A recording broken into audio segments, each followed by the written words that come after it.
स्वागत है आपका भजन माला में। आपके लिए एक ही जगह जहां आपको मिलेंगे सभी प्रकार के भारतीय भक्ति संगीत और भजन।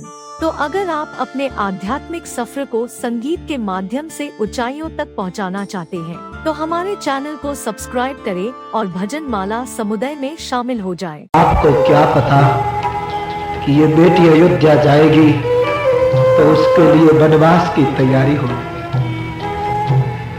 उम्मीदों की दुनिया हर इंसान बसाता है, लेकिन पाता है वही जो तकदीर लाता है। यह उम्मीदों की दुनिया हर इंसान बसाता है, लेकिन पाता है वही जो तकदीर लाता है।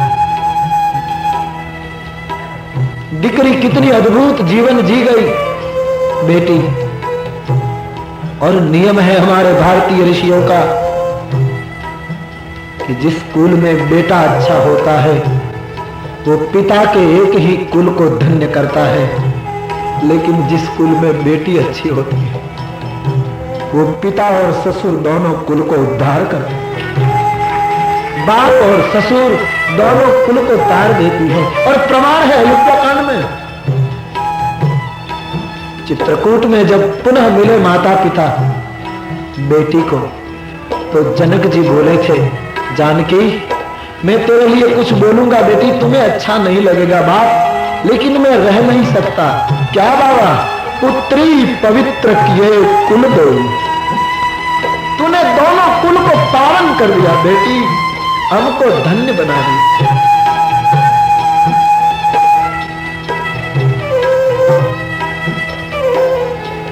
बाप बेटी के संबंध के लिए कितना बोलूं, कितना कहूं।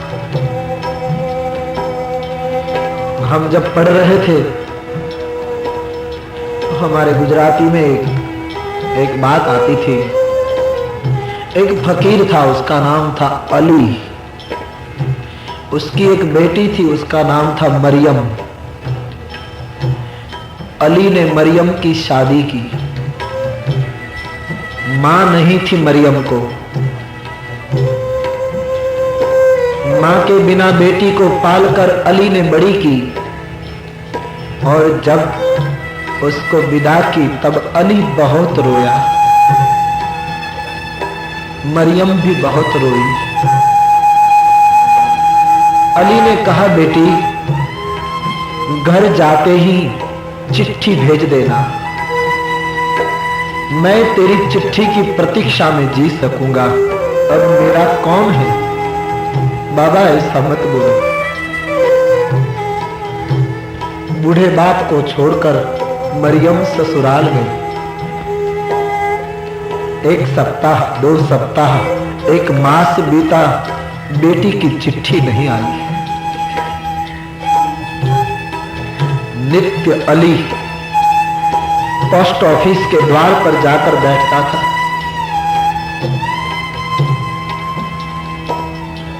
सूर्य उदित होने में यदि भूल कर जाए, लेकिन अली कभी पोस्ट ऑफिस समय में पहुंचने में भूल नहीं करता। ट्रेन से टपाल आती, सब बिलक बिलक करके पोस्ट में निकलते, अली सबके सामने हाथ जोड़कर रहता, मेरी मरियम का खत हो तो दो। कहते, कौन लिखने वाला है तुम्हें? 2 मास बीत गए, मरियम की चिट्ठी नहीं आई। सब पोस्टमैन अली की मजाक करने लगे, ये पागल हो गया। एक दिन अचानक मरियम की चिट्ठी निकली अली के नाम। पोस्ट मास्टर ने देखा तो पोस्टमैन को कहा, अली आया है, उसकी बेटी का खत है। बोले, साहब पूछिए मत, होगा ही, लाइए। बड़ा खुश हो जाएगा फकीर, कितने महीने से प्रतीक्षा कर रहा। पोस्ट मास्टर खुद खत लेकर बाहर आता है तो आज अली नहीं था, नहीं पहुंच पाया। बहुत अच्छी।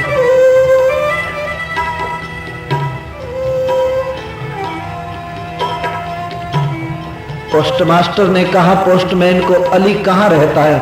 बोले, चलिए साहब मैं बताऊं। खुद पोस्ट मास्टर अली की चिट्ठी देने का चला। एक गरीब बस्ती थी, सब झोंपड़े थे। जब प्रवेश किया पोस्ट मास्टर ने तो इस हर झोंपड़े में सब लोग उदास बैठे हैं। पोस्ट मास्टर ने पूछा, अली कहाँ रहता है? सुनते ही गरीब बस्ती रोने लगी। पोस्ट मास्टर ने पूछा, भाई क्या बात है? बोले, साहब सीधे जाइए, सामने किनारे पर छोर पर जो झोंपड़ा है ना, वो अली का है। लेकिन आप रोते हो क्यों? साहब क्या बताए, अली कल रात मर गया। क्या कह रहे हो तुम? हाँ साहब। साहब हम झूठ नहीं कहते, हम गरीबों का फरिश्ता था अली। अपनी बेटी को याद करते करते मरा। लेकिन साहब जाइए उसकी झोंपड़ी में, हम अभी उसको दफना कराए। उसके बिछाने पर आपके नाम एक चिट्ठी छोड़ गया। पोस्ट मास्टर जाता है गरीब की झोंपड़ी में, और गरीब की झोंपड़ी तो कभी जाकर देखोगे तब पता लगा कि क्या होता है। और संपन्न लोगों को चाहिए ऐसा ख्याल करें, वरना परमात्मा के गुनहगार साबित हो जाओगे। जिसको मालिक ने दिया है उसको दूसरों को देना चाहिए, क्योंकि परमात्मा ने तुम्हें इसलिए लायक बनाया कि ये किसी को देगा। तुम दो। और मेरे भाई बहन, मेरी प्रार्थना है रामायण के माध्यम से संसार में दो बात का ख्याल करना। तुम्हें जो बहुत पसंद हो वो दूसरों को देना। तुम्हें सम्मान पसंद है तो दूसरों को बहुत आदर देना। और तुम्हें जो पसंद न हो कृपया किसी को मत देना। तुम्हें नफरत पसंद नहीं, तुम्हें अपमान पसंद नहीं, कृपया यहां किसी का अपमान न करे, किसी को नफरत न करे।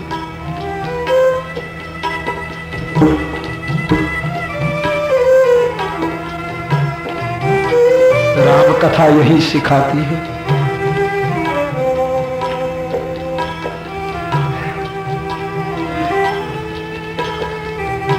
अली की कुटिया पर पहुंचा पोस्ट मास्टर। चारपाई लगी है, गरीब का घर। उठाई पोस्ट मास्टर ने। पढ़ा तो लिखा था, मेहरबान पोस्ट मास्टर साहब, मेरी मौत के बाद यदि मेरी मरियम की चिट्ठी आ जाए तो मेरी मजार पर रख देना, मेरी कब्र पर रख देना। मेरी मुक्ति हो जाएगी, मेरा मोक्ष हो जाएगा। तुम्हारा अली सलाम, इतना लिखा था चिट्ठी में। चिट्ठी पढ़कर पोस्ट मास्टर रोया। आता है कब्रिस्तान में, नई नई मजार थी अली की। अली की कब्र पर चिट्ठी रखकर घुटने टेक कर पोस्ट मास्टर ने इस दिवंगत फकीर को 100 सलाम थे। धन्य अली धन्य। मुझे आपसे केवल इतना ही कहना था कि बाप बेटी के रिश्ते को किन शब्दों में बखाने, कैसे बखाने। इसलिए प्रार्थना भी करूं कि तुम्हारे घर किसी की बेटी बहू बनकर आई है तो उसको अपनी बेटी मानकर प्यार करना। ख्याल करना तुम्हारी बेटी भी कहीं जाने वाली है। तुम भी बाप हो, किसी की बेटी आपके घर आई है, अपनी बेटी की तरह पालना।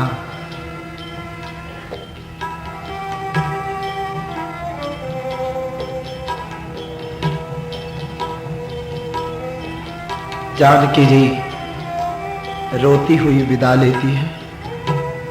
मेरे बाबा का ख्याल करना। सुनैना जी रोने लगी। जाओ बेटे,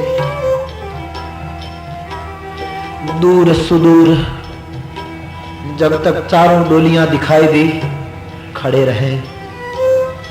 बाद में एक पहाड़ जैसा निश्वास रखकर मिथिलेश वापस लौटे। आए घर, और ये कोई वाणी से थोड़ा कह सकता कि बेटी को विदा देने के बाद बाप को घर कैसा लगता है। राजभवन के खंभ को पकड़कर जनक बालक की तरह रोने लगे। सुनैना और कुशकेतु समझाने लगे, महाराज धीरज रखो। सुनैना, मुझे लोग ज्ञानी कहते हैं, लेकिन मुझे ये पता नहीं था कि वैदेही के जाने के बाद मेरी ये दशा होगी। सब रोए, सब उदास हो गए। बाबा जी लिखते हैं,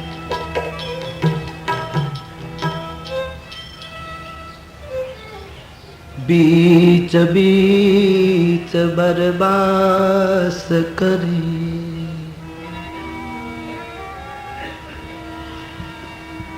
मगलोगन सुख दे,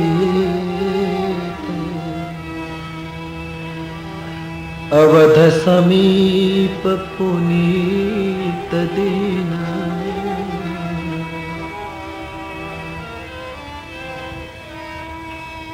बीच बीच बरबास करी,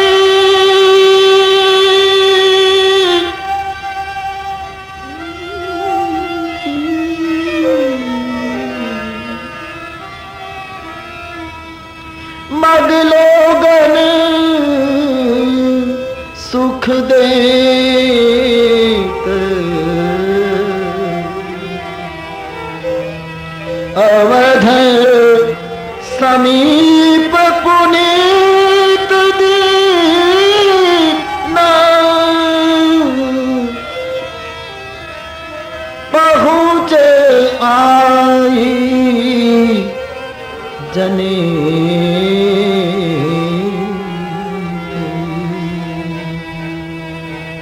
रास्ते में मुकाम करते करते जनकपुर से लौटे। अयोध्या का समाज अवध पहुंचा। पूरा वशिष्ठ जी की सूचना के अनुसार नगर में प्रवेश किया। भव्य स्वागत हुआ। गांव की हर नारी डोली के पर्दे को उठाकर पुत्र वधुओं का दर्शन करने लगी। कौशल्या का लाल आज ब्याह कर आया है। अवध के आनंद को कैसे बखान। चारों दंपति को निछावरी की और स्वागत किया। राजभवन में 4 सिंहासन रखकर मां कौशल्या ने आरती की। चारों दंपति की आरती मां कर रही। बाबा जी, संत लोग कहते हैं आइए तो पंक्ति।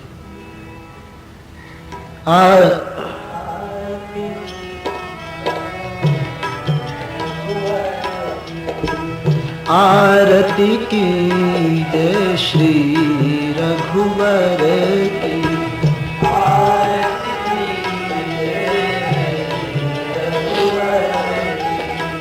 दशरथ नंदन सीतावर की,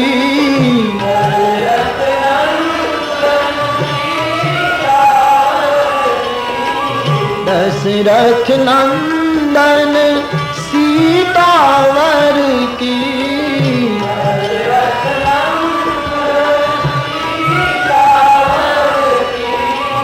आरती की जय श्री रघुवर की, आरती की जय श्री रघुवर की। भक्ति का दीपक प्रेम की बाती,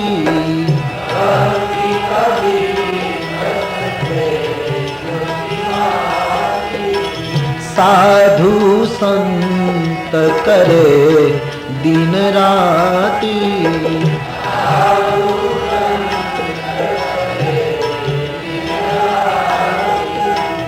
आरती हनुमंत के मन भावे,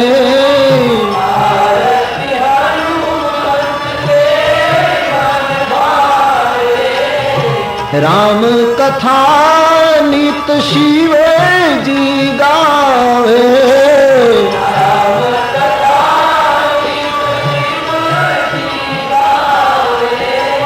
राम कथा नित शिव जी गावे। राम कथा नित शिव जी गावे। आरती की जय श्री रघुवर की। आरती की जय श्री रघुवर की। दशरथ नंदन जानकी वर की।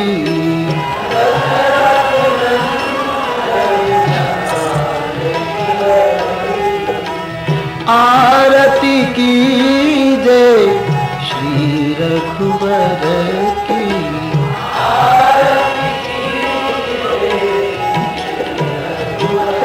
आज के शुभ दिन पर बहुत दान दक्षिणा ब्राह्मणों को दी, ब्राह्मण पत्नियों को आदर दिया, मेहमानों को सबको निवास स्थान दिया। वशिष्ठ महाराज ने सब विधि करवाया और नेग लेकर बाकी सब ब्राह्मणों को देकर वशिष्ठ जी अपने आश्रम में चले गए। विश्वामित्र जी को भीतर निवास दिया गया। पूरी रजनी आज सोह रही है। राम और सीता के आगमन पर घर घर उत्सव और जागरण मनाया जा रहा है। सबको भोजन करवाया और रात्रि के समय महाराज दशरथ जी सब कार्य पूरा करके राजभवन में आए। सब रानियों पुत्र पुत्र वधुओं ने स्वागत किया। दशरथ जी ने जनकपुर की प्रशंसा भाटचारण की तरह की कि जनकपुर में हमारा जो स्वागत हुआ क्या बताए कौशल्या। ये पुत्र वधुएं पर घर आई, उसको ऐसा महसूस मत होने देना वो अपनी बेटियां हैं, ऐसा सब समझाया। जनकपुर की बातें करते करते बड़ी देर हुई और अब सबको सुला दीजिए, शयन कराइए। राम रूप को हृदय में रखकर अवधेश अपने कक्ष में, यहाँ कौशल्या जी सबको सुला रही। राम जी को जब शयन करवाती है तब माँ राम के पास जाकर बहुत सुंदर पूछती है, राघव एक प्रश्न पूछूं कि तुम गए और मेरे मन में नहीं बैठता कि मार्ग जात भयावनी भारी के ही विधि तात ताड़िका मारी। तुमने ताड़का को कैसे मारी? मारीच सुबाहु को पराजय कैसे किया? मुनि यज्ञ की रक्षा की, अहल्या को तारी और वज्र से भी कठिन धनुष को तोड़ डाला। परशुराम जी शरण में वंदन करीन चले गए। ये सब तुम्हारे जो कर्म है वो मनुष्य नहीं कर पाते। भगवान हंस रहे। और दूसरी बात माता ने बहुत सुंदर कही कि राघव एक बात कहूं। बोले क्या? कि विश्वामित्र जी तुम्हें ले गए और आज तुम ब्याह कर आए, बीच में जितने दिन तुम्हारे दर्शन के बिना बीते विधाता को कहना मेरी आयुष्य में उसकी गिनती न करे, क्योंकि तेरे समीप जितना जिया जाए वही जीवन है, बाकी का जीवन जीवन नहीं। चारों भाइयों को सुलाया, पुत्र वधुओं को लेकर माता ने शयन किया। पूरी नगरी जाग रही है।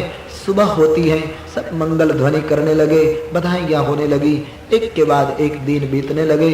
अब कुछ दिन के बाद एक विधि बाकी रहा, सीता के हाथ का करकंकन छोड़ने का। वशिष्ठ जी आए और सीता जी के हाथ का करकंकन छोड़ने के लिए राम जी को कहा। राम सीता के हाथ के करकंकन को छोड़ते हैं, लेकिन ग्रंथि इतनी दृढ़ हो चुकी थी इतने दिनों में कि भगवान से छूटी नहीं। मिथिला से सीता के साथ जो दासियां आई उसने व्यंग किया कि महाराज क्षमा करे, धनुष तोड़ना आसान है लेकिन यह ग्रंथि तोड़ना बहुत कठिन है। एक सखी ने कहा हमारी जानकी के सामने दो हाथ करबद्ध नहीं हो गए तब तक ये ग्रंथि छूटने वाली नहीं। मंगल मोद विनोदन थोरे, विनोद भी होने लगा।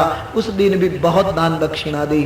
ऐसे दिव्य प्रसंग संपन्न होते रहे। सबकी विदा हो गई। अब विश्वामित्र महाराज ने विदा मांगी।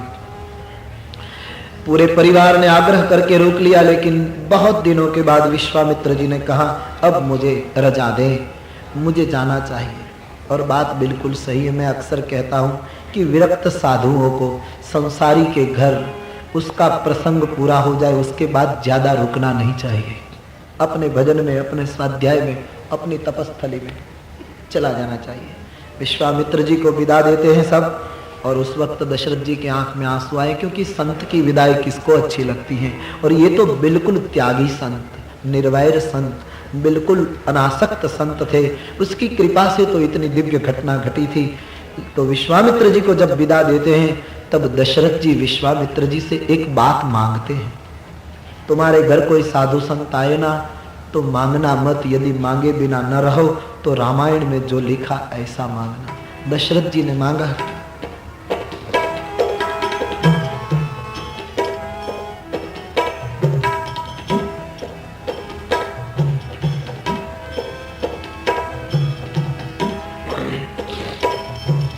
क्या मांगा महाराज ने? नाथ सकल संपदा तुम्हारी, मैं सेवक समेत सूत नारी। नाथ सकल संपदा तुम्हारी, मैं सेवक समेत सूत नारी। नाथ सकल संपदा तुम्हारी, मैं सेवक समेत सूत नारी। नाथ सकल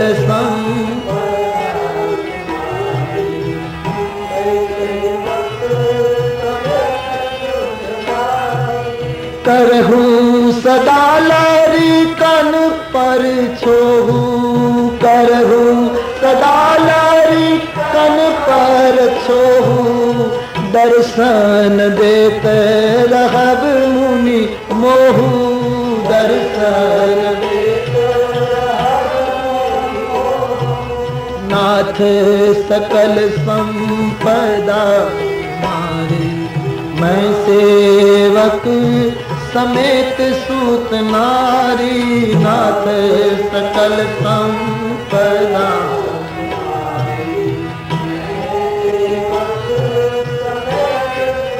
बाबा ये सब संपदा आपकी है, मैं तो मेरे पत्नी और सुतों के साथ आपका सेवक हूं। मैं आपको क्या दूं, आप त्यागी हैं। आपसे एक मांग कर रहा हूं। बोले क्या? आपको जब जब अवकाश मिले स्वाध्याय और तप से, तब हमारे घर आते रहना और हमारे बालक पर कृपा करते रहना। संतों से और क्या मांग? हमारे घर आते रहना, आपके आगमन से हमारी संस्कृति बची जाएगी। दर्शन देते रहना। विश्वामित्र जी आशीर्वाद देते हैं। राम रूप को हृदय में रखकर विश्वामित्र की विदाई हुई। अब पूरा नगर शांत हो चुका। दिव्य दिन बीतने लगे हैं। जब से जानकी जी का आगमन हुआ है, तब से अयोध्या की समृद्धि और बढ़ गई। अवध के सुख का वर्णन कैसे करें। अब गोस्वामी जी बालकांड की समाप्ति करते हैं। आइए बालकांड के अंतिम शब्दों के।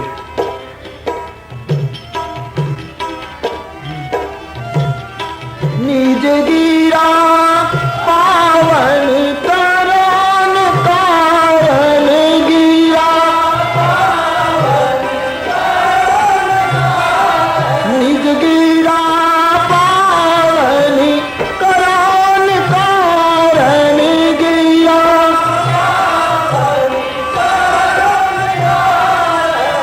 राम जैसी तुलसी कहो,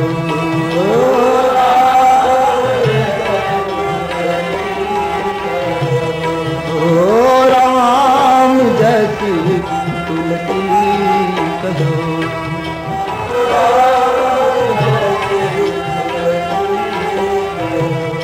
रघुवीर चरित अपार बारिधि,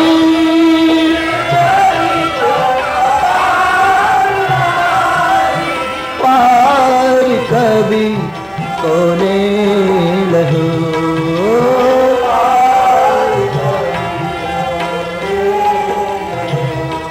उपरीत जाह उछाह मंगल,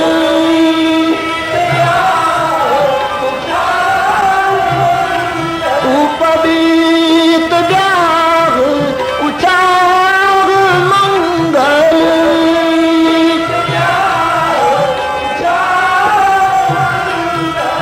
सुनी जैसा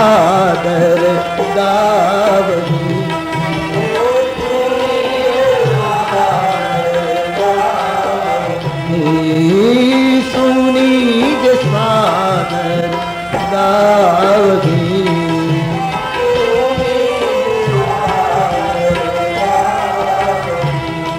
बई देहि राम प्रसाद ते बई देहि बई देहि राम प्रसाद ते बई देहि जन सर्वदा सुख पावही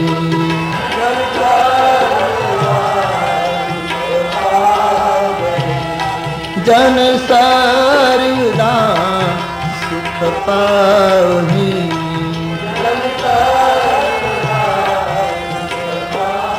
मेरी वाणी को पावन करने के लिए राम यश गाया गया। भगवान के चरित्र समुद्र की तरह कौन पार पा सकता। फिर भी उपवीत ब्याह उछा सब मंगल प्रसंग जो गाएंगे सुनेंगे वो सीताराम जी के प्रसाद से सुख पाएंगे। बालकांड का फल है सुख। वो स्वामी जी अंत में लिखते हैं सिय रघुवीर विवाह जे सप्रेम गावही सुनहि तिन कहु सदा उछाह मंगलायतन। राम जस सीताराम जी के विवाह की ये मंगलमय कथा जो सुनेंगे गाएंगे उसके हर मंगल प्रसंग भगवान निर्विघ्न संपन्न करेंगे। उसके शुभ प्रसंग में उत्साह आनंद भरेंगे। इतना कहकर हमारे बाबा जी बालकांड समाप्त करते हैं। इति श्री रामचरितमानसे सकल कलिकलुष विध्वंसने विमल वैराग्य संपादनो नाम प्रथम सोपान बालकांड समाप्त। श्री सीताराम चंद्रार्पण। प्रथम सोपान परमात्मा के चरणों में समर्पित बालकांड। और इन शब्दों के साथ अभी का प्रवचन भी विराम ले रहा है। अयोध्या कांड का मंगलाचरण हम ठीक 2 बजे करेंगे। अभी इतना ही भाव और प्यार के साथ बोलिए बोलिए रामचंद्र भगवान श्री बाल कृष्ण राम सदगुरु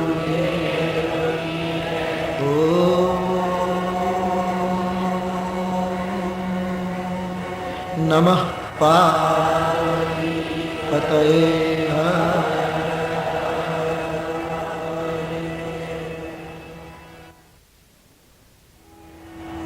लो। रामचरितमानस का दूसरा सोपान अयोध्या कांड।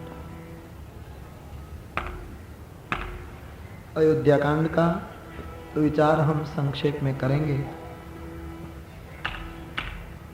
लेकिन अयोध्या कांड का मंगलाचरण करें इससे पूर्व महात्माओं के कुछ मंतव्य हैं अयोध्या कांड के बारे में, उस पर गौर करें। संतों ने कहा है कि बालकांड इंसान की बाल्यावस्था है और अयोध्या कांड इंसान की युवावस्था है, यौवन है। इस जगत में जिसकी बाल्यावस्था ठीक से गुजरती है उसका यौवन ठीक से व्यतीत होता है, और जिसका यौवन ठीक से व्यतीत हुआ उसका उत्तरकांड यानी बुढ़ापा बड़ा प्यारा होता है। जहां बालकांड बिगड़ा वहां अयोध्या कांड बिगड़ेगा, और जहां अयोध्या कांड बिगड़ा वहां उत्तरकांड बड़ा दुर्गंधमय होगा। अयोध्या कांड राम कथा का मध्य भाग है ज्यादातर। वैसे युवानी भी इंसान के जीवनी की मध्यस्था है, मध्य भाग है। जिसको अपने यौवन को बचाना है, जिसने अपने युवानी को ईश्वर समर्पित करना है, उसको अयोध्या कांड ठीक से सुनना चाहिए, अयोध्या कांड का पारायण करना चाहिए। अर्थ होता है बिना तकरार का जीवन, बिना युद्ध का जीवन अयोध्या कांड है। जहां कोई युद्ध नहीं लड़ा गया अयोध्या कांड में। युद्ध की तैयारी, युद्ध की घोषणा, युद्ध के लिए आक्रोश जरूर दिखाई देता है, लेकिन लड़ाई नहीं लड़ी गई। जिस जीवन में कोई युद्ध न हो, कोई तकरार न हो, क्लेश न हो, ऐसी जीवनी अयोध्या कांड है। तो मैं अक्सर रामायण में कहता हूं कि अयोध्या कांड की कथा युवान भाई बहनों को खास सुननी चाहिए, क्योंकि आखिर यौवन ही तो कुछ कर सकेगा संसार में। बुढ़ापे में कुछ करना, बुढ़ापे में गोविंद गाना, वो सूत्र बड़ा पुराना साबित हो चुका है। अब तो युवानी में कुछ करना पड़ेगा। अपने घर कोई मेहमान आए और कहे कि हम एकादशी का व्रत है, तो हम घर में पूछेंगे कि मेहमान को एकादशी है, कुछ फल हो तो दो। और घर में से हमें कहे कि फल तो है लेकिन बिगड़ा हुआ है, रुग्ण है, खराब है, तो हम कहेंगे मेहमान को खराब फल नहीं दिया जाए। एक आंगन आया अतिथि, उसकी खातिर में हम बिगड़ा हुआ फल समर्पित नहीं करते, तो परमात्मा को जब समर्पित होना हो तब बुढ़ापे से बिगड़ा हुआ शरीर नहीं समर्पित किया जाता, जुबानी से खुशबू भरा शरीर समर्पित किया जाता, यौवन ही समर्पित किया जाता है। इसलिए हर भाई बहन यौवन के इस कांड को हृदयस्थ करें, ठीक से सुने। कुछ संत लोगों के अभिप्राय हैं कि जिसको अपनी जुआनी बचानी है, यौवन को बचाना है, ऐसे व्यक्तियों को 6 बातों से सावधान रहना। जिस व्यक्ति में 6 बात हद से ज्यादा बढ़ जाती हैं, उसका यौवन नष्ट हो जाता है। 6 चीज हद से मत बढ़ने दो। मर्यादा में ठीक है, लक्ष्मण रेखा होनी चाहिए ये 6 में। पहला, अति बोलने से यौवन का नाश होता है। अति बोलो मत। कोई कोई लोग हमको पूछते हैं, पहले आपको लागू होता है, क्योंकि प्रतिदिन 6 घंटे बोलना और एक कथा के बाद दूसरी, दूसरी के बाद तीसरी बोलते हैं। मेरा खुलासा केवल इतना ही है कि भगवान नाम के लिए बोलना, अपने स्वांत सुख के लिए बोलना, अपने मन के बोझ के लिए बोलना, अपनी वाणी को पवित्र करने के लिए बोलना, भारतीय संस्कृति की सेवा के लिए बोलना, उससे जुबानी बिगड़ती नहीं, उससे तो जुबानी में 4 चांद लग जाते हैं। जो बेकार बोलते हैं, अकारण बोलते हैं, जिसका कोई हेतु नहीं, ऐसा जो बोलते हैं, ऐसा बोलने से यौवन नष्ट हो जाता है। कर्मकांड का एक सूत्र है, शुक्रपात, वाकपात वो शुक्रपात से भी ज्यादा खतरनाक है। शुक्रपात जितना असर करता है मानव के शरीर पर, इतना ही वाकपात, वाणी का पात बड़ा कठिन है। कम बोलो, एक शब्द से काम पूरा हो जाए तो दूसरा मत बोलो, सुनो। कम बोलने से सुनने की आदत ज्यादा होगी और धीरे धीरे बिल्कुल बोलने की आदत मिट जाएगी, तो केवल सुनने की ही आदत बचेगी और क्रमशः फिर सुनना भी छूट जाएगा। और सुनना भी छूट जाए तब समझना तुम्हारा भजन अब अखंड होने लगा है। तो अति बोलने से यौवन नष्ट होता है। दूसरी बात, अति चलने से यौवन नष्ट होता है। अति चलो मत। शरीर को कवायत मिलनी चाहिए, शरीर को व्यायाम मिलनी चाहिए, लेकिन अति नहीं। युवानी है तो शरीर को तोड़ना नहीं है। ये शरीर भगवत भजन का साधन है। मैं पुनः याद दिला दूं, बड़े भाग मानुष तनुपा। दिल्ली के कवि हैं, बड़ी अच्छी कविता लिखी है। ये जीवन बड़ा प्यारा है, उसको तोड़ मत डालो। बड़े अच्छे शब्द हैं, गौर करें, सुनिए और गाइए। ए जन्म तुझे अनमोल मिला, ए जन्म तुझे अनमोल मिला, बर्बादन कर, बर्बादन कर, बर्बादन कर, बर्बादन कर, बर्बादन कर, बर्बादन। ये जन्म तुझे अनमोल मिला, बर्बादन कर, बर्बादन कर, ये जन्म तुझे अनमोल मिला।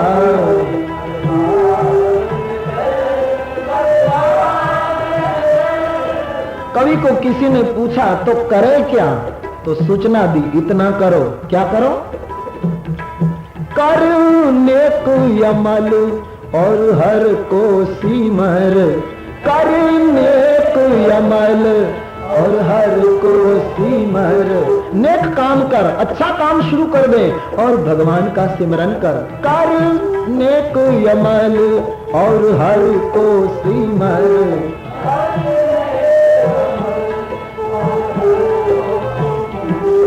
उत्पातन कर, उत्पातन कर, उत्पातन, उत्पातन कर, उत्पातन कर, उत्पातन। ये जन्म तुझे अनमोल मिला, बर्बादन कर, बर्बादन कर। ये जन्म तुझे अनमोल मिला।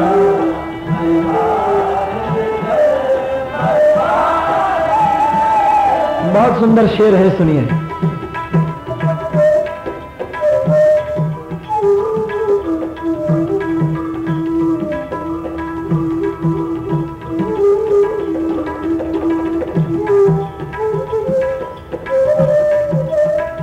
बहुत सुंदर शब्द हैं, सिद्धांत भी अच्छा है, सुनिए। ये दुख जो तुझको मिलता है, निज कर्म का लेखा चुकता है। ये दुख जो तुझको मिलता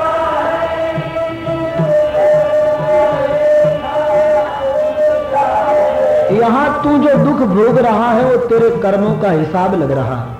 ये दुख जो तुझको मिलता है, निज कर्म का लेखा चुकता है। ये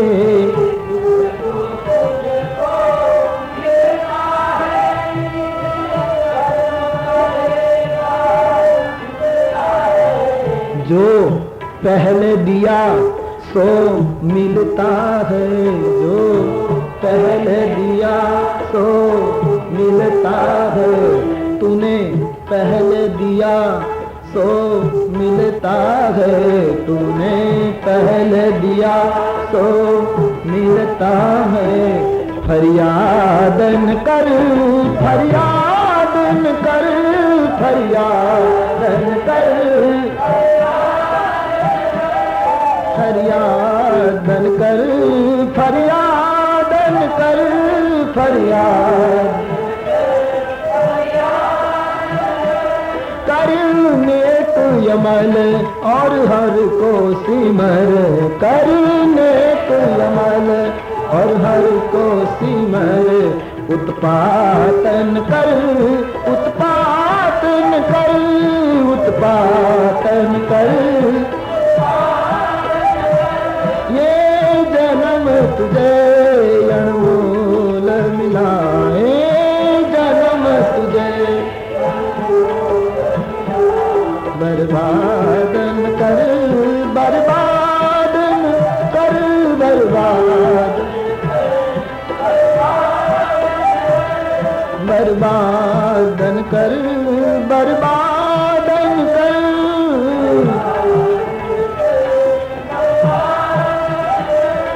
करने की कर से धर पर धर से, पात नजर से धर प्रीति। जप नाम जिगर से बाल उमर से, जश्न जर से मन जीती। गंभीर सबर से रहे सबर से, मिले उधर से परवाना। चित चेत सयाना फिर नहीं आना, जग में आकर मर जाना। तर जग में आकर मर जाना, भाई जग में आकर मर जाना, जीव जग में आकर मर। कर नेक अमल और हर को सिमर, कर नेक अमल और हर को सिमर। उत्पातन कर, उत्पातन कर, उत्पातन।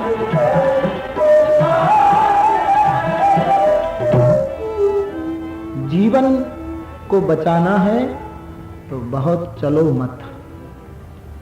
आपने कभी गंभीरता से सोचा है कि हमारी चलने की भी एक मौलिक व्यवस्था है। सब व्यक्ति की चलने की अपनी अपनी निजी व्यवस्था है। आप तुम्हारी जो मौलिक गति है चलने की, इससे ज्यादा तेज गति से चलोगे तो भी थक जाओगे, और किसी के वरघोड़े में, किसी के जुलूस में बिल्कुल धीरे धीरे चलोगे तो भी थक जाओगे। थकावट तभी नहीं होती जब हम अपनी मौलिक गति में चलते हैं। संत लोग क्या करते हैं, जब कोई व्यक्ति अपनी गति से ज्यादा तेज हो जाता है तो उसको कंट्रोल कर लेते हैं, और कोई अपनी निज मौलिक गति से धीमा हो जाता है तो उसको धक्का देकर अपनी मौलिक गति में डाल देता है।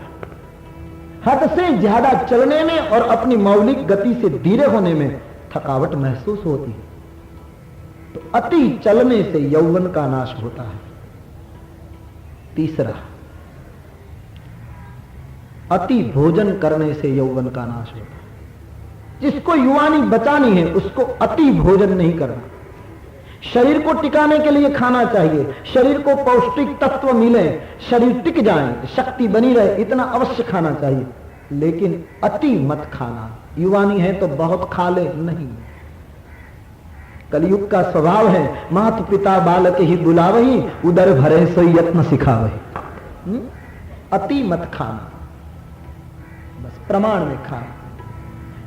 खाना ये जीव की प्रकृति है, ज्यादा खाना ये कुछ लोगों की विशेष प्रकृति है। अति खाना वो विकृति है, लेकिन खुद को भूखे रहकर दूसरों को खिलाना वो भारतीय संस्कृति। खुद भूखा रह जाए और दूसरों को खिला दे। आपे करे उपवास लेकिन राजी करे मन रंग करो, हमारे गुजराती में लिखा है। अति मत खाना। गीता में कहा है, अति खाता हुआ, अति भूखा रहता हुआ, अति सोता हुआ, अति जागता योग को साध्य नहीं कर सकता। तो अति भोजन मत करें। अति बोलने से, अति चलने से, अति खाने से। चौथा, अति सोने से यौवन का नाश होता है। अति सोना मत। भोजन और निद्रा को बहुत ताल्लुक है। तुम कैसा भोजन लेते हो उस पर तुम्हारी ऊंघ का आधार है।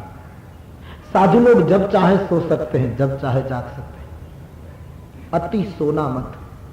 शरीर को विश्राम जरूर मिलना चाहिए, लेकिन अति मत सोना। अतिशय सोने से यौवन नष्ट होता है। पांचवा, अति क्रोध करने से यौवन का नाश होता है। अति क्रोध मत करें। और छठा, अति विषय भोग से यौवन का नाश होता है।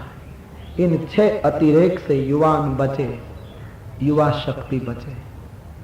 अयोध्या कांड का आरंभ युवानी का सिमरन है, इसलिए बाबा जी अयोध्या के आरंभ में भगवान शिव जी की स्तुति करते हैं, क्योंकि यौवन में इंसान को ज्यादा काम सताता है और काम को जलाने वाले शिव हैं। इसलिए युवानी में युवान को चाहिए वो यौवन के प्रारंभ में शंकर की स्तुति अवश्य करे। इसलिए अयोध्या कांड का आरंभ भगवान शिव जी की स्तुति से हुआ। आइए, यस्यांगे च विभाति भूधर सुताय देवापगा मस्तके भाले बाल विधु गले चगरलम यस्सोरसी व्याल रात सोयं भूति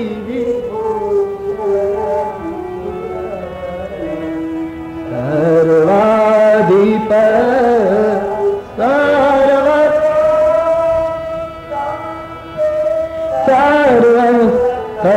शिव शशिनिभ श्री शंकर आत्मा। शंकर जी की स्तुति की, लेकिन अकेले शिव जी की स्तुति नहीं, जिसकी बगल में हिमाचल पुत्री शिवा बैठी हैं, ऐसे सपत्नी का शिव जी की वंदना की। क्या मतलब? युवान युवानी में तेरी पत्नी तेरे पास बैठी होगी, तेरी शादी होगी, तेरी पत्नी तेरे पास होगी, तो तेरा दाम्पत्य शिव और पार्वती जैसा बनाना। शिव और पार्वती स्मशान में रहते हैं, कैलाश में रहते हैं, लेकिन दाम्पत्य कितना प्यारा है। हम बड़े बड़े आवासों में रहते हैं, कितने लोगों का दाम्पत्य ठीक है, अपने आप को पूछिए। डॉक्टर राधाकृष्णन जब भारतवर्ष के प्रमुख थे ना, राष्ट्र प्रमुख, तब उसको किसी ने पूछा था कि आजकल लोग दुनिया में जब बाहर जाते हैं बगीचे में या कहीं घूमने, तो पति पत्नी इतने तैयार होकर क्यों जाते हैं? बोले भीतर से खाली है, इसलिए बाहर से बहुत तैयार हुआ करते। दाम्पत्य बिगड़ता जा रहा है, लोग दाम्पत्य सुधारो। कोई किसी ने हमको पूछा था एक बार कि भागवत जी में ऐसा लिखा है कि ऐसा कलयुग होगा तब भगवान का अवतार होगा, गांव का नाम ब्राह्मण का नाम सब दिया, तो अभी तक भगवान का अवतार क्यों नहीं होता, कब होगा, ऐसा किसी ने पूछा।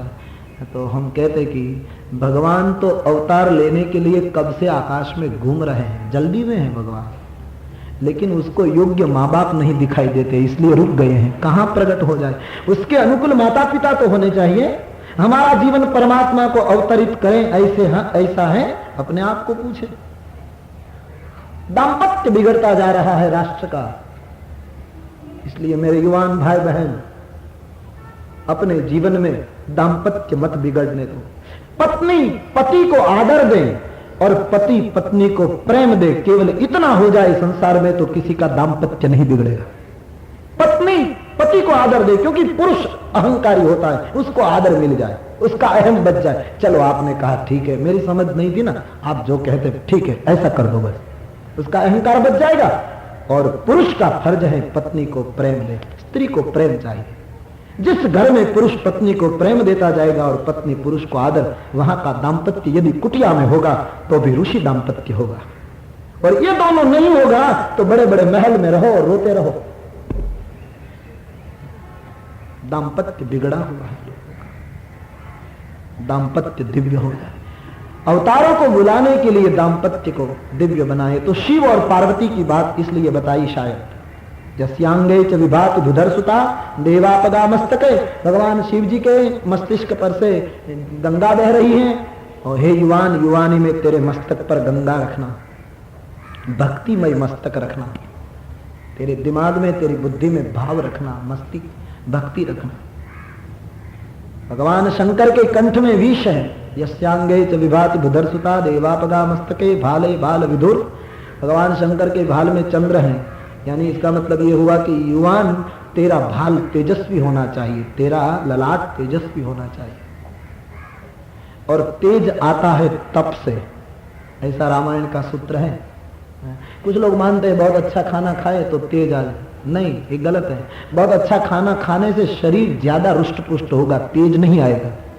बहुत घी खाओ, बहुत अच्छा खुराक खाओ तो चर्बी बढ़ेगी, तेज नहीं बढ़ेगा। तेज बढ़ेगा तप और त्याग से, तेज बढ़ता है संयम से, तेज बढ़ता है भगवत अखंड भजन से। खुराक खाने से तेज नहीं बढ़ता, शक्ति ठीक है, लेकिन तेज होता है संयम के प्रताप से। तो युवान तेरे भाल में तेज होना चाहिए, यानी संयम होना चाहिए। भगवान शिव जी के कंठ में विष है, ऐसे युवान युवानी में तुम्हें विष पीना पड़ेगा, यानी अपवाद सहना पड़ेगा, आलोचना सहनी पड़ेगी। शिव जी विष यदि उदर में उतारते हैं तो खुद जलते हैं, बाहर बमन कर देते हैं तो लोग जल जाते हैं, इसलिए कंठ में रख लिया। वैसे हे युवान, समाज की आलोचना को भीतर भी मत उतारना और उसका बमन भी मत करना, नीलकंठ हो जाना। हे जीव, युवानी में शिव बनने का प्रयास करना। भगवान शिव जी ने शरीर पर भस्म लगाई है। युवान युवानी एक बार नष्ट होने वाली है, भस्म होने वाली है, इसलिए नाशवंत है, ख्याल करना। तो शिव और पार्वती की स्तुति कहकर ये बात बताई। दूसरे मंत्र में भगवान राम की चित्तवृत्ति का वर्णन आया है कि भगवान को राजगादी मिलने की बात जब कान पर आई तो भगवान को प्रसन्नता नहीं हुई, और भगवान को वन की बात जब आई तो भगवान को ग्लानि नहीं हुई। दोनों में भगवान का चित्त स्थिर रहा। ऐसे परमात्मा रामभद्र का सिमरन किया। और तीसरे मंत्र में श्री सीताराम जी की स्तुति की। नीलांबुज श्यामल कोमलांगम, नीलांबुज श्यामल कोमलांगम, सीता समारो पीतवाम भागम, सीता समारो पीतवाम, पाणौ महासायक चारु चापम, पाणौ महासायक चारु चापम, नमामि रामं रघुवंशनाथं, नमामि रामं रघु, नीलांबुज श्यामल कोमलांगम, नीलांबुज सीता समारो पीतवाम भागम, सीता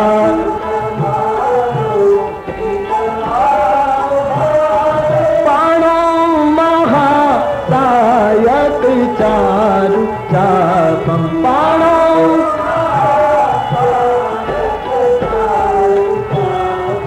नमामि रामं रघुवंशनाथं, नमामि नमामि रामं रघुवंशनाथं, नमामि नमामि रामं रघुवंशनाथं, नमामि रामं। तीसरे मंत्र में श्री सीताराम जी की वंदना की है और अयोध्या कांड का आरंभ गुरु वंदना से। श्री गुरु चरण सरोज रज और निज मन मुकुर सुधार, बरनौ रघुबर विमल जस, जो दायक फल चार। हमने जब बालकांड की चर्चा शुरू की तब शायद चर्चा कर ली थी कि यौवन के कांड में गोस्वामी जी मन की शुद्धि पर बल देते हैं, क्योंकि युवानी में इंसान का मन बिगड़ता है। इसलिए गुरु की चरण धूलि से मेरे मन रूपी दर्पण को स्वच्छ करके मैं भगवान के पवित्र यश का गान करने को आगे जा रहा हूं, जो साधक को चारों पदार्थ प्रदान करता है। निशंक भगवत कथा का आश्रय मन को निर्मल करके, और गोस्वामी जी की ये बड़ी अच्छी धारणा है। गोस्वामी जी कहते हैं मन ने काबू में कई लोगों ने लिया है लेकिन निर्मल नहीं कर पाए। मन काबू में आ जाए एक बात है और मन निर्मल हो जाए दूसरी बात है। आप लोग सोचे कभी, हम नहीं सोचते, मन हमारा 24 घंटों में कई बार एकाग्र होता है लेकिन निर्मल नहीं होता। बाबा जी की पूरी धारणा है मन की निर्मलता पर। लोभी आदमी जब रुपया गिनेगा तब उसका मन बहुत एकाग्र होता है, बिल्कुल एकाग्र होता है। कामी आदमी जब भोग में डूबेगा तब उसका मन बिल्कुल एकाग्र होता है। क्रोधी आदमी जब कुछ अनर्थ करता है तब उसका मन बिल्कुल एकाग्र होता है। क्रोध में, काम में और लोभ में इंसान मात्र का मन एकाग्र हो जाता है, लेकिन इन तीनों बुराइयों के वशीभूत होकर एकाग्र हुआ मन फायदा कारक नहीं है, मन निर्मल हो जाए। इसलिए बाबा जी लिखते हैं लंका का, अचल अमल मन त्रौन समाना, अचल अमल मन त्रौन समाना, अचल अमल मन त्रौन समाना। अचल और अमल दोनों शब्द का प्रयोग है। संयम नियम सिली मुखनाना। धर्म रथ में भगवान विभीषण जी को सूचना देते हैं,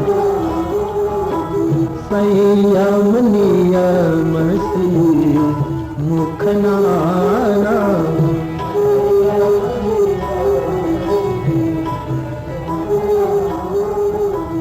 अचल अमल मन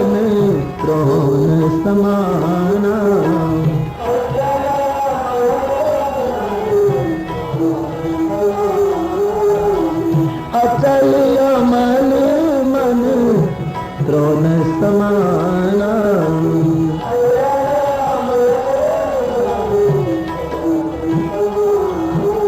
तो मन एकाग्र हो जाए और मन निर्मल हो जाए, तो गुरु की चरण धूलि से मेरे मन को निर्मल कर रहा।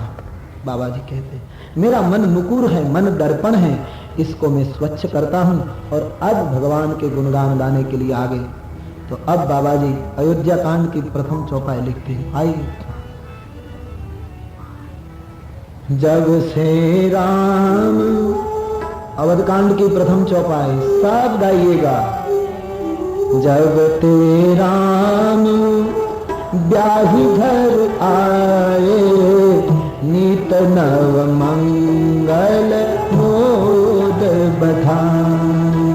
जब ते राम ब्याही घर आए, नीत नव मंगल। जब ते राम ब्याही घर आए, नित नव मंगल मोद बधाई। जब ते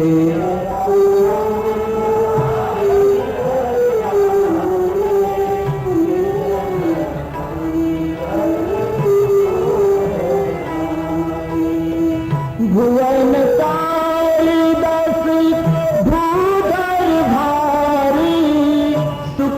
मेघ बरसाही सुख बारी। भुवन कारिदास भूधर भारी, सुकृत मेघ बरसाही सुख बारी। भुवन कारिदास भूधर भारी, सुकृत मेघ बरसाही सुख बारी। भुवन कारिदास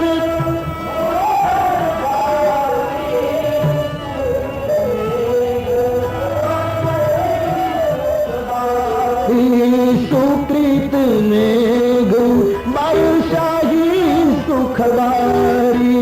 सुकृत मेघ बरसाही सुख बारी।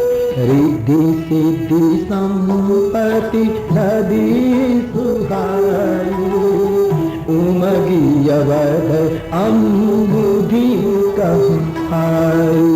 रिद्धि सिद्धि संपत्ति नदी सुहाई, उमगी अवध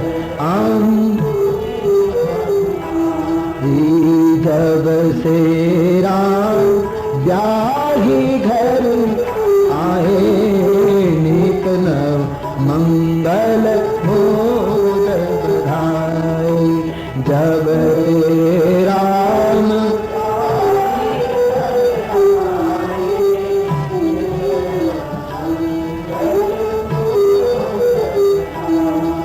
जब से परमात्मा ब्याह कर अयोध्या आए हैं, तब से अयोध्या में नित नित नूतन सुख और समृद्धि बढ़ने लगी। भगवान राम का जन्म हुआ ने तब अयोध्या में बधाई हुई थी, लेकिन विश्वामित्र जी राम को ले गए ना, बाद में बधाई बंद हो गई। अयोध्या सब ऐसे उदास रहे अयोध्या में भगवान के विरह में कि कोई बधाई नहीं देता। लेकिन जब भगवान शादी करके आए और राम ब्याह कर आए तो पुनः बधाई शुरू हो गई। बाबा जी कहते हैं सुख की वर्षा होने लगी अयोध्या के ऊपर जानकी जी के कदमों के प्रताप। और नदी में जैसे वर्षा हो, बाढ़ आए और बाढ़ वाली नदी अपने सब जल राशि सागर में रख दे, वैसे रिद्धि सिद्धि और संपत्ति की नदियों में बाढ़ आने लगी और सब नदियां अयोध्या के सागर में वो सुख डालने लगी। इतना सुख अयोध्या का बढ़ गया। बाबा जी लिखते हैं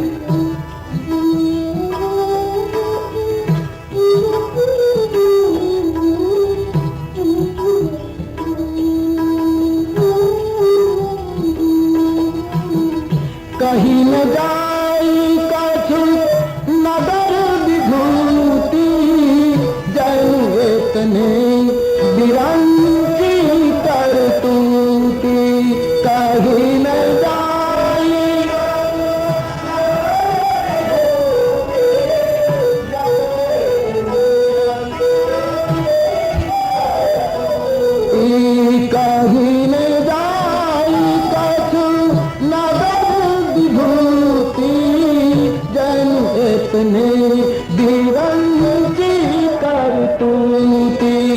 कही न जाए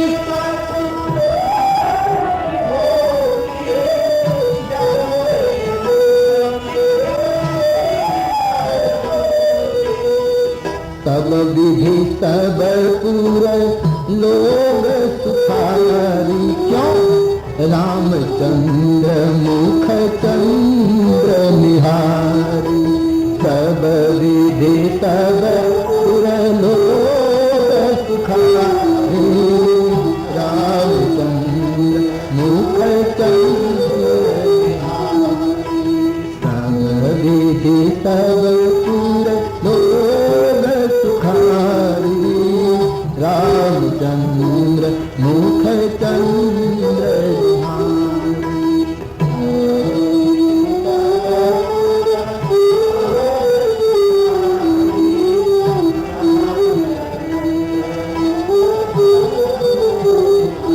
हरि जब ते राम त्यागी घर आए नित नव मंगल मोद बधाई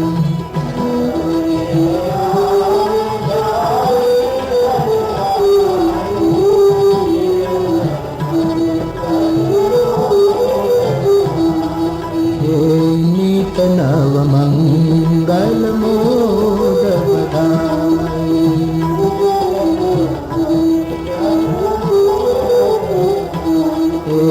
नित नव मंगल मोद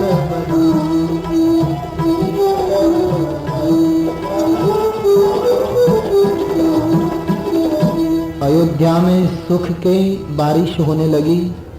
संपत्ति और रिद्धि सिद्धि की नदियां अयोध्या के सागर में सुख डालने लगी। गोस्वामी जी कहते हैं कि अयोध्या की समृद्धि के लिए क्या कहे, मानो ऐसा लगने लगा कि विधाता की इतनी ही कृति है, इससे ज्यादा और कुछ नहीं हो सकता, ऐसा लोगों ने मान लिया। और दुनिया में कभी नहीं घटती ऐसी घटना यहां लिखी। बाबा जी कहते हैं अयोध्या में सब लोग सब प्रकार से सुखी हो गए। ध्यान देना, ये विश्व में कभी संभव नहीं हुआ। सब लोग सब प्रकार से सुखी हो, वो कभी हुआ नहीं, होना असंभव है। लेकिन एक काल भारत में आया जब राम ब्याह कर आए थे, तब सब विधि सब पुर लोग सुखारी, सब लोग सब प्रकार से सुखी हो गए। क्यों? रामचंद्र मुख चंद्र निहारी।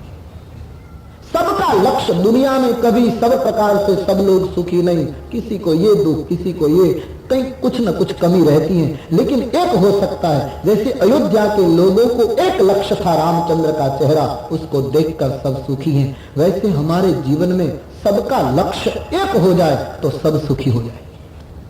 परिवार में 5 सदस्य हैं, पांचों का लक्ष्य यदि एक हो जाए तो घर में कभी मुश्किल नहीं, लेकिन पांचों का लक्ष्य बिलग बिलग है। पांचों व्यक्ति कहें कि घर में आज आलू की सब्जी बनाए, चलेगा, तो कभी घर में तकरार नहीं होगी। लेकिन एक कहे आलू की, दूसरा कहे दूधी की, तीसरा कहे दाल, चौथा कहे ये, सबके लक्ष्य बिलग बिलग है, इसलिए लोग दुखी हैं। जहां सबका लक्ष्य एक हो जाए, बस ये वस्तु चलेगी सबके लिए, हो गया। सब विधि सब पुर लोग सुखारी, रामचंद्र मुख चंद्र निहारी। तो ऐसे लोग, अब इस प्रसंग में 2-3 बात आप गहराई से सुने। एक तो अयोध्या में सुख की वर्षा होने लगी। वर्षा बाहर से आती है, ऊपर से आती है,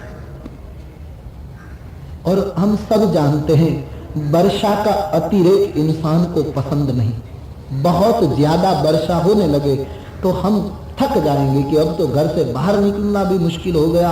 8 दिनों से मूसलाधार लगी है, न सूरज दिखाई देता है, न कपड़े सूखे जाते हैं, क्या करें, कहीं बाहर जाना मुश्किल हो गया। अब तो कुछ समय के लिए सूरज निकले और थोड़ी गर्मी, थोड़ा ताप, थोड़ी धूप हो तो अच्छा। वैसे ध्यान देना, जीवन में सुख की वर्षा भी अच्छी नहीं, प्रमाण में ठीक है, हा? तो इतनी सुख की वर्षा हुई अयोध्या में कि भगवान राम ने सोचा कि अब 14 साल की धूप की जरूरत है। अब थोड़ा ताप की जरूरत है, क्योंकि ये तो इतने बादल छा गए कि चंद्र ही नहीं दिखा, सूर्य ही नहीं दिखाई देता।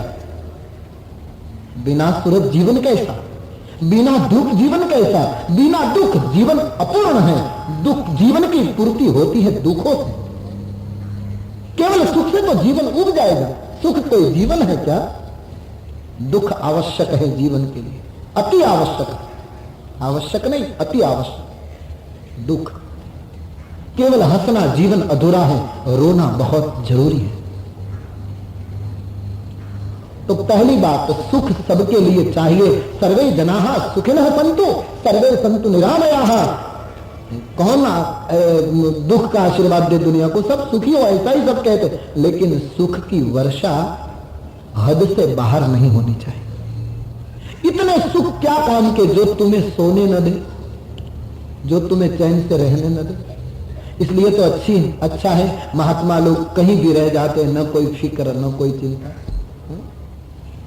हमारे सौराष्ट्र में भजन गाते हैं लोग, आनंद संत हो। जो आनंद संत फकीर करे, जो आनंद संत फकीर करे, जो आनंद संत फकीर करे, जो आनंद संत फकीर करे, वो आनंद नाही अमीरी में, वो आनंद नाही अमीरी में, वो आनंद संत फकीर करे, वो आनंद संत फकीर करे, वो आनंद नाही अमीरी में, वो आनंद नाही।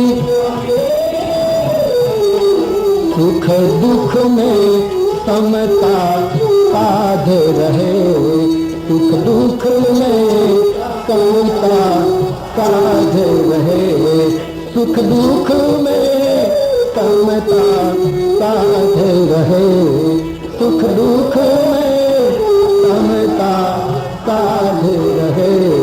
कुछ खौफ नहीं जागीरी में, कुछ खौफ नहीं जागीरी में, जो आनंद संत फकीर करे, जो आनंद।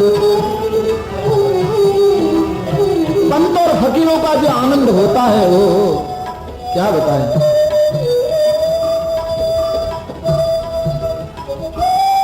बहुत सुंदर शब्द है, सुनिए।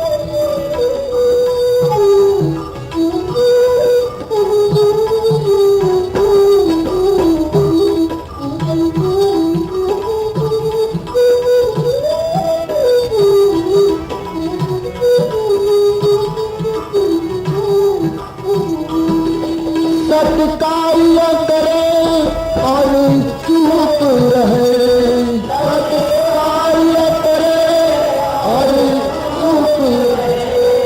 बड़ा कठिन है, हाँ? सत्कार्य करना और चुप रहना, किसी को पता न लगे तो सत्कार्य का आनंद नहीं आता। दूसरों को पता लगना चाहिए कि हमने ये किया। लेकिन संत लोग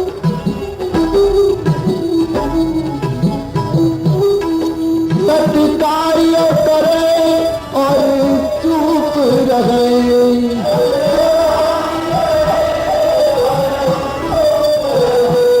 चाहे छाव मिले या धूप मिले,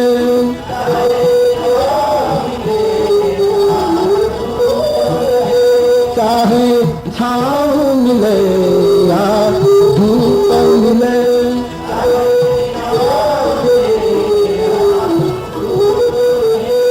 निष्प्रभु बनी जग में विचरे, निष्प्रभु बनी जग में विचरे, निष्प्रभु बनी जग में विचरे।